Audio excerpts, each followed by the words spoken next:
He had $11 sewn into the lining of his coat and a single word of English. The word was work. It was 1907, and the man standing at the rail of that steamship, watching a gray harbor rise out of the morning fog, had left everything he had ever known in a village in the south of Italy, a place of drought and debt and no future at all. Ahead of him was a country that did not want him, a language he could not speak, and a low brick building on a small island where men in uniforms would decide, in a matter of seconds, whether he would be allowed to stay or be put back on the ship and sent home. He did not know that $11 might not be enough. This is the story of a man who arrived with almost nothing and built something that is still standing long after everyone forgot his name. We are going to call him Antonio. The name is our own, but his $11 were real, and his crossing, and his hands. Everything you are about to hear was lived by millions of men exactly like him, who came through that island and disappeared into the work of building America. To understand the gamble he was taking, you have to understand what he had left. In the south of Italy at the turn of the century, the land was exhausted and the poverty was bottomless. A man could work from dark to dark and still watch his children go hungry.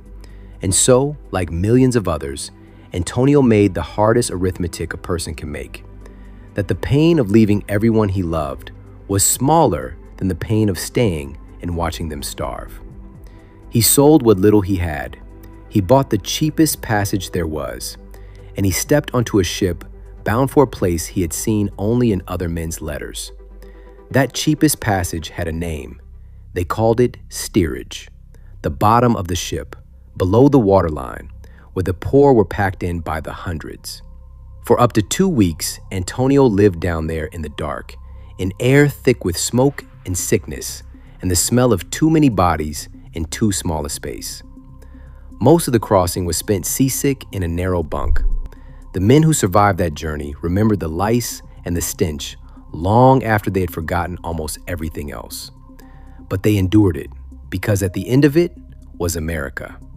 And then, one morning, the ship reached the harbor, and there she was, the Statue of Liberty, rising green out of the water, torch lifted against the sky.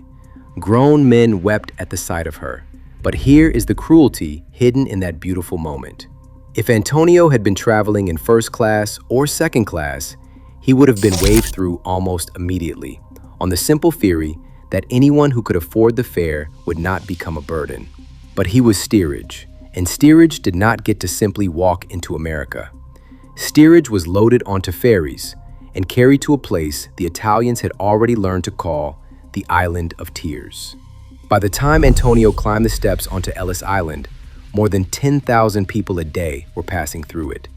1907 was the busiest year the station would ever see.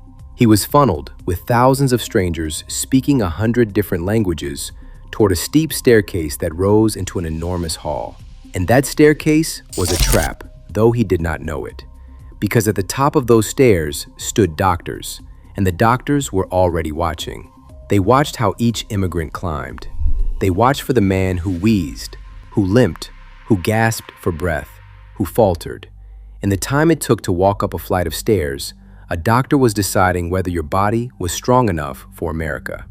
They called it the 6-second exam, but the climb was only the beginning.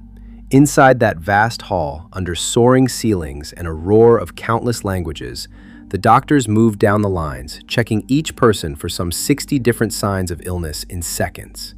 And the most feared moment of all was the eye exam.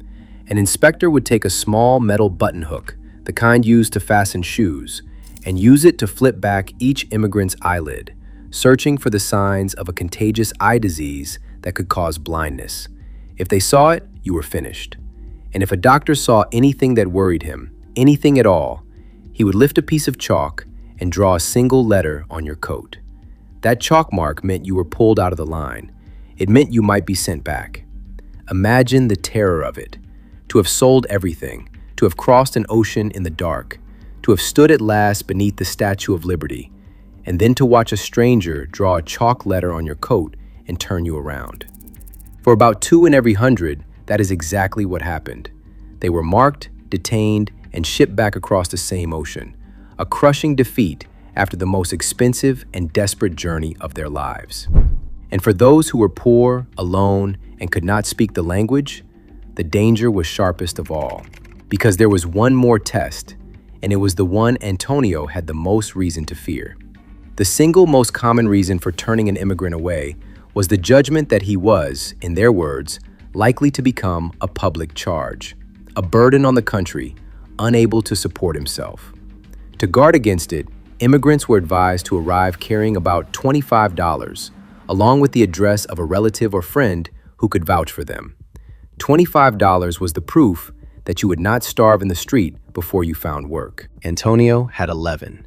He stood in that line with $11 in his coat and one word of English on his tongue, knowing that the number in his pocket was less than half of what they wanted to see.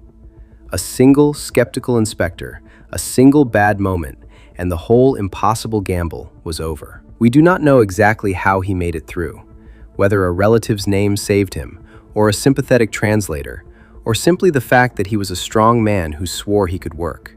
But somehow, by a thread, the inspector let him pass.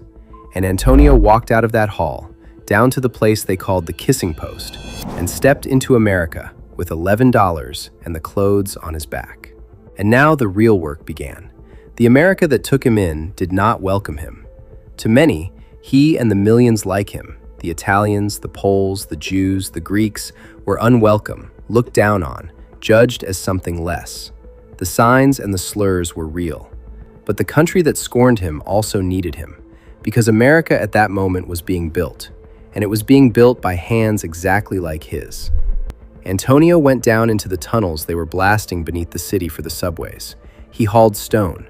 He worked the docks and the construction sites, the dangerous, back-breaking, low-paid work that the native-born would not do.